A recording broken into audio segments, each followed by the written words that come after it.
Hoje eu trouxe um vídeo para que vocês vejam e deem a sua opinião. Uma repórter fez uma pergunta que deixou a atual presidente do PT, a Gleisi Hoffmann, de uma saia justa. Ela não sabia o que responder e quando foi responder, disse uma inverdade, como dizem politicamente, para não falar em fake news sobre o Vadi Damus, secretário do presidente Lula. Mas a internet não perdoa. E eu trouxe também um vídeo em que mostra aquela informação que a repórter deu e que ela não sabia o que dizer. Ficou em altas. E agora já está prometido, haverá uma eleição para novo presidente do PT ou nova presidente do PT, e já cogitaram a possibilidade da Gleisi Hoffmann ser uma ministra do presidente Lula por ter uma força política no cenário nacional. E sabe qual o ministério que eles cogitaram? Ministério da Defesa. Pobre Brasil, que essa bobagem não se concretize em hipótese alguma. Em 2018, seu colega de partido, Vadi Damus, ele pediu o fechamento, atacou o Luiz Roberto Barroso e pediu o fechamento do STF. E agora, no terceiro mandato de Lula, ele conseguiu um cargo como secretário. Como fica o discurso de defesa da democracia, do PT, quando pessoas assim que defendem o fechamento de instituições democráticas têm um cargo importante no governo? Olha, eu conheço bastante o Vadi Damus. Não me lembro do Vadi ter pedido o fechamento do Supremo. O Vadi é da área do jurídico, pode ter criticado posições de ministros do STF, o que é normal numa democracia. Fechamento, não, quem pediu o fechamento do Supremo foi o Bolsonaro, foram os bolsonaristas, foram os deputados, que são da extrema-direita, que não acreditam nas instituições. Nós acreditamos, disputamos o processo democrático e achamos que é muito importante o fortalecimento dessas instituições. Quem atenta contra as instituições é esse movimento bolsonarista. Basta ver o que eles fizeram no dia 8 de janeiro, invadindo a Praça dos Três Poderes, depredando o Supremo, depredando a Câmara, depredando o Palácio do Planalto. Nunca vocês viram por parte do PT ou de qualquer um do PT um ataque assim, que é sem precedentes na nossa história. Mas aí está a razão por que eles querem controlar as redes sociais. A internet não perdoa. E vejam que ela disse que está dentro da democracia criticar as instituições, mas porque ele é de esquerda. Se fosse da direita, um Bolsonaro ou um de direita, isto ela não concorda. Não é o que tenha que ser dito, é por quem seja dito.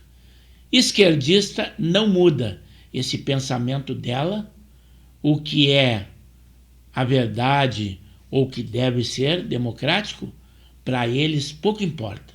O que importa é que eles têm a sua opinião e o resto é o resto. Luiz Roberto Barroso é seguramente o pior ministro do Supremo Tribunal Federal dos últimos tempos. É um mal para a democracia, é um mal para o direito, é um mal para o Supremo, é um mal para o povo brasileiro. A última do Luiz Roberto Barroso, entre tantas idiotices que ele é capaz de produzir, é de que é papel do Supremo corrigir as escolhas do povo.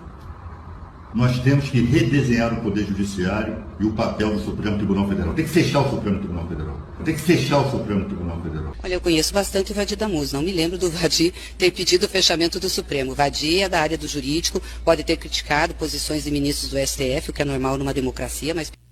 Parabéns a essa repórter que teve a coragem de fazer essa pergunta para Gleisi Hoffmann, que ficou sem palavras. Não sabia o que dizer. Mas mudando de assunto, também o lançamento de um Brasil Sorridente foi lá no Amapá, por iniciativa do Sidônio Palmeira, que está tentando divulgar e muito os feitos do presidente Lula.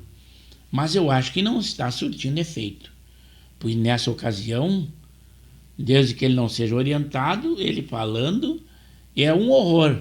Parece que ele pegou uma pessoa humilde, uma senhora de 50 anos, dizendo que ela era idosa e que não tinha vergonha de falar, quer dizer, menosprezando uma pessoa por ser pobre, humilde e não poder contestá-lo em situação nenhuma, porque a questão da humildade das pessoas não teria a resposta que merecia. Vejam aí. Vou falar uma coisa para você. Você sabe que eu sou pernambucano, de uma região muito pobre, e uma coisa que me fez criar um programa chamado Brasil Sorridente é que toda vez que eu ia num comício, sobretudo no Nordeste, nas pessoas mais pobres, eu via muita gente sem dente. Muita gente. E a pessoa que perde o dente, ela não pode comer carne boa, não pode mastigar uma castanha, não pode... Sabe, a pessoa fica e não pode nem sorrir. Como você é uma senhora de 50 anos, você já não tem vergonha. Você abre a boca, fala, não tem vergonha. Mas não é correto. Primeiro que uma pessoa pobre, na situação em que se encontra a economia do nosso país, não poderia comer uma boa carne para mastigar. Mas deixando que ele fale, ele dá munição para a oposição. Mas diante desses fatos trazidos por nós, eu espero que vocês, ao assistirem o vídeo na íntegra, que comentem, deem a sua opinião, seu like, e se for o caso, se inscreva no canal. É Pepe Severo no YouTube, temos edições diárias e os mais variados assuntos.